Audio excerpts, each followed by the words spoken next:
This series was made possible thanks to the generosity of these patrons and from the likes and watch time of viewers like you. Thank you for the support. Read the disclaimers, and please use common sense.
The second weekend of October 2021 was not particularly kind to me. It began with my computer deciding to say "f*** you" and refusing to turn on no matter what I did to it, and it got even worse from there because when I took it into the repair store the following day, they told me that there's a possibility that it might not only cost me $300, but also the entire library of editing assets that I've built up over the past 3-ish years. Now, I'd like to clarify that this is mostly my fault for not having my damned files backed up onto an external hard drive or onto a cloud service. However, it doesn't change the fact that this A, sucks, and B, sets me back a while, which is an especially big problem because, at least at the time of this video's recording, I don't know when Apple's going to be sending me back my computer. However, the weekend ultimately gave me a reason to celebrate, on top of the fact that October is also the month of my birthday and the month that has my favorite holiday.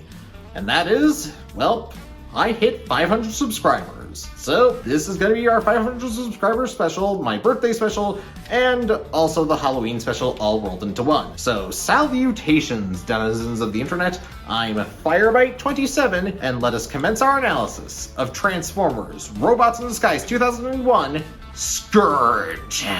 As I discussed in the last review, Robots in Disguise 2001 was very liberal about repainting figures. Every single prior era of the Transformers brand, with the exception of Japanese G1, was represented in some form or fashion with a repaint in the RID 2001 line, ranging from Beast-era figures, to G2 figures, to G1 figures. And on top of that, not even molds that were original to this series were safe from being repainted, as they started up that one weird trend of having characters power up, and the only thing that changed about them from that power up was their color palette, a trend which has thankfully died since the series stopped importing anime. However, within the context of the broader Transformers brand, no repaint was more influential or significant than Scourge, because this was the first time Western audiences were exposed to Black Convoy, otherwise known as Nemesis Prime. Nemesis Prime, and by proxy Scourge, are both dark mirrors of Optimus Prime, showing what kind of horrors would happen if Optimus were to succumb to evil. However, in Western media that features Nemesis Prime and Scourge, this has absolutely never led to anything interesting story-wise. Off the top of my head, I can literally only think of one exception to this statement, the version of Nemesis Prime hailing from the Prime TV show and the aligned continuity. However, this is only interest in terms of his concept, not in terms of his characterization, because his characterization was non-existent due to him being a man-built Transformer designed by Mech. However, Good Times with Scourge was another deviation from the norm of Nemesis Primes, in that he was technically a clone of Optimus because he scanned him, and was also reprogrammed by the Decepticons. I would not know for sure because I haven't seen the full RID 2001 series yet. However, there is another way that Scourge differentiates himself from other Nemesis Prime incarnations, by including a trailer. Now, in this mode, the trailer really isn't anything to marvel at. It's just big and chromy and cool looking. In fact, you can probably see my reflection right now, staring back at you. But that doesn't mean it's totally useless. In this mode, you have access to one of the many gimmicks of this figure, the disc launcher. Just load them into the top and twist the back half of the tanker, I don't know what this is called, but it shoots off the discs.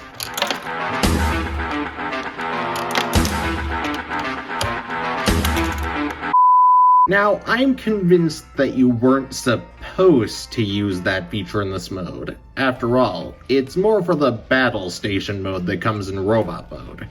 But at the same time, I'm glad that it's still accessible, unlike the missile launcher, which we'll get to. Now, when it's connected, the trailer adds on quite a bit of length to the vehicle mode. However, I do feel as though they've gimped the steering a bit, which is unfortunately a commonality between large leader-class Optimuses that include trailers.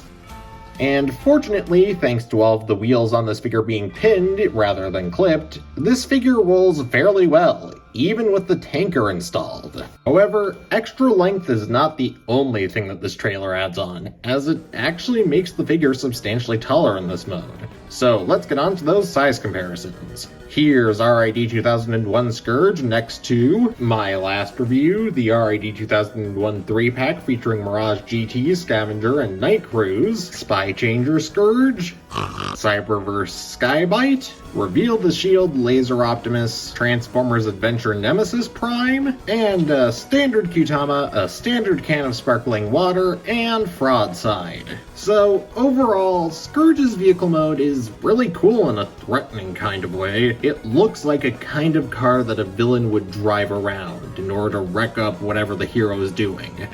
And I can really respect it for that. However, I think I've talked enough about the vehicle mode. Time for the robot mode. Scourge Transform.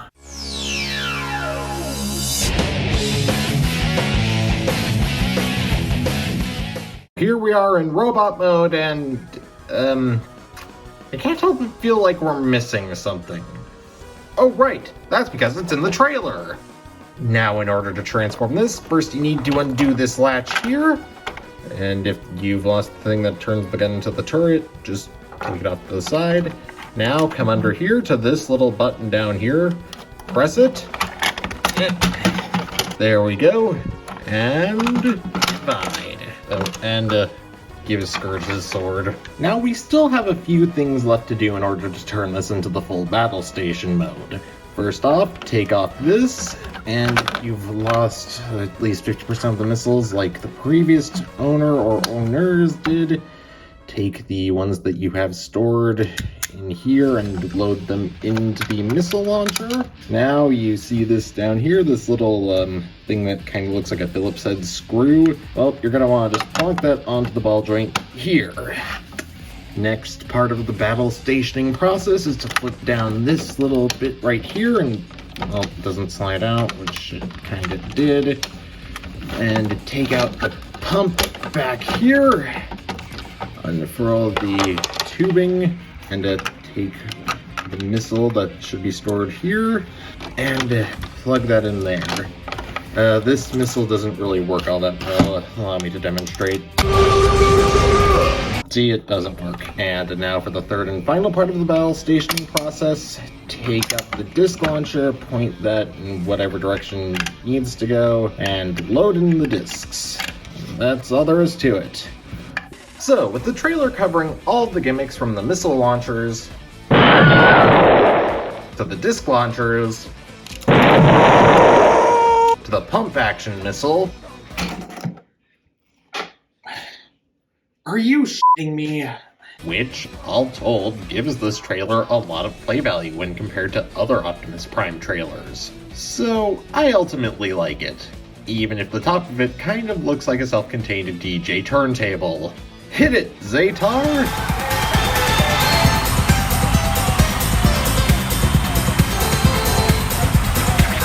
So, with all of this play value packed into the trailer, how much did that leave behind for Scourge himself?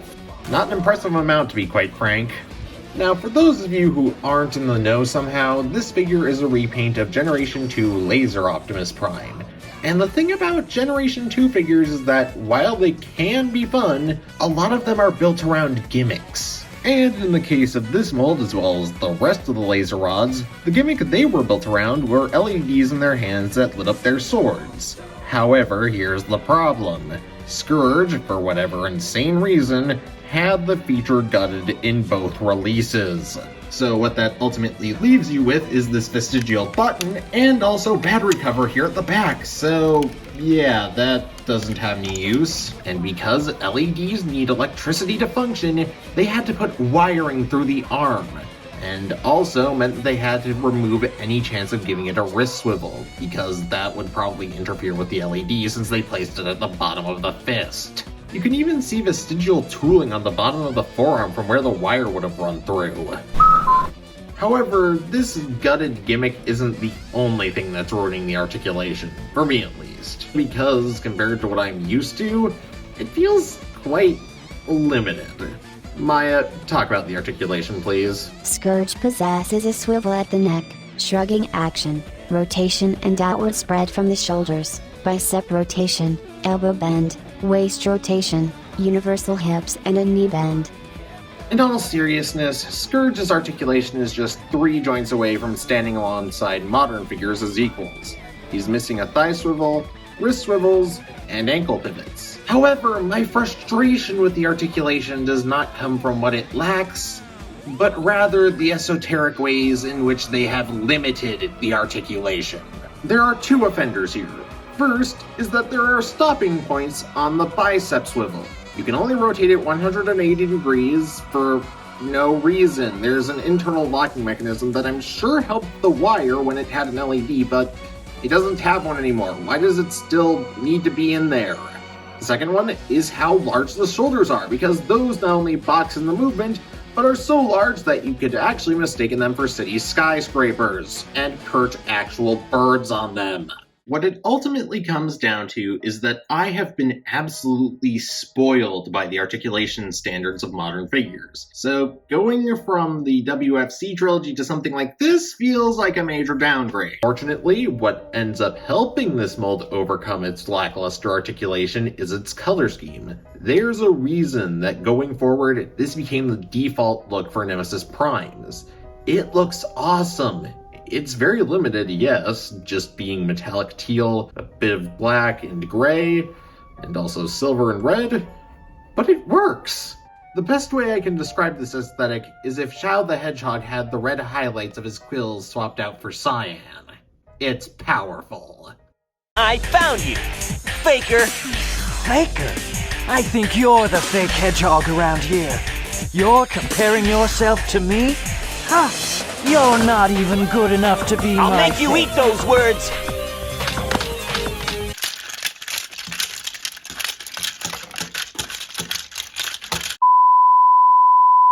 However, there is a very unfortunate feature that ends up damaging the aesthetics.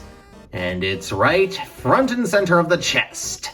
The fucking stickers. Now, for as much as the fandom likes to bag on Power of the Primes and Titan's Return for their abuse of stickers, I'm actually gonna say something controversial here. Those stickers worked categorically better than the ones that they used here. Unfortunately for Scourge, no not that one, the deco designer decided to make the paper stickers cover screw holes. Now, when it comes to stickers, I have 2 pet peeves that come before all others. First of all, make them waterproof. Not just so that they can stick onto the surface for a long time, but also so that they don't fade and the ink doesn't wash off. And second, and more egregious in this case, don't put them over screw holes. And if you can't tell from the fact that I'm complaining about this, Scourge has violated both by having paper stickers that cover screw holes. Now, part of this is on the designers of the original G2 Laser Optimus, but what I can hold against this mold is that they put stickers over them, which means that they are now developing puncture wounds. However, I feel as though the stickers are ultimately redeemed both by the paint and also by the head sculpt. It looks amazing, not just because of the paint that's on it, but also, I feel, because of the light piping. Now, for me, light piping is more about function rather than merely having it exist in the figure. Examples of good light piping are Revenge of the Fallen Smokescreen and Siege Shockwave, even though it isn't limited to just these two. The reason that they are good examples of light piping, in my opinion, is because even if the light source isn't super strong, A and B directly above them, you still get a signal that makes them look as though they're alive. And the only way they're ever gonna look dead is if you cover up the block of light piping. However, for Scourge, his light piping only truly works if you have the light positioned right above the light piping block. Otherwise, he just looks like a corpse. But when that light piping lights up, boy does it light up. He looks like a supervillain. The accessories, meanwhile, aren't really anything to get hyped over. I mean, the sword is lacking a lot of detail to make it interesting, and the gun is just a gun. But they're still serviceable. And when paired with what articulation there is, they look absolutely amazing. And while I know I may have made a lot of complaints, I still genuinely love this figure because of how it feels. It has a great tactile feel to it that I can't describe, and also a very decent weight, despite the fact that I don't think there's a single touch of diecast here. So before I end up closing this review, let's do our size comparisons one more time. Here's a Scourge next to the last review, RID 2001 Mirage GT, Night Cruise, and Scavenger, Reveal the Shield Laser Optimus Prime, Spy Changer Scourge, Transformers Adventure Black Convoy, sorry for calling it Nemesis Prime earlier, Cyberverse Skybite, and of course, a standard Qtama, a standard can of sparkling water, and Fraudside. So even though the core robot is painfully average, I really like Scourge here. He's not perfect, and real talk, most of the play is coming from his trailer, but at the same time, I really genuinely like him. And I think you can expect him to be on the Best of 2021 list this year. Well, provided that my number one pick doesn't get overwritten again. To keep it short, I've gotten a lot of figures that could be considered to be Grail material. To the point where, hell, I'm not even sure how long my Best of 2021 list is gonna be. At the current rate it's going, it's probably gonna be 30. And it's just so overwhelming. I mean, we've gotten Kingdom Cyclonus, who was totally snubbed at the Hasbro PulseCon 2021 Hall of Fame Awards.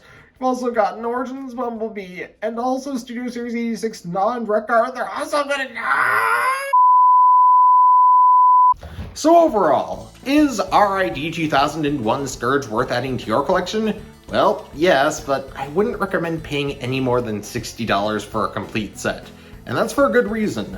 While the set overall has some amazing play value relative to cost, the unfortunate fact is that on its own, the robot mode lacks a lot of playability, and the playability that it lacks is kind of transferred into the trailer. So while it does have as much play value as the other high-tier Autobot and Decepticon figures that were released during the time, such as Megatron/Galvatron and Optimus Prime himself, I can't say that the figure is the main reason why it has so much play value. It's the trailer doing most of the work.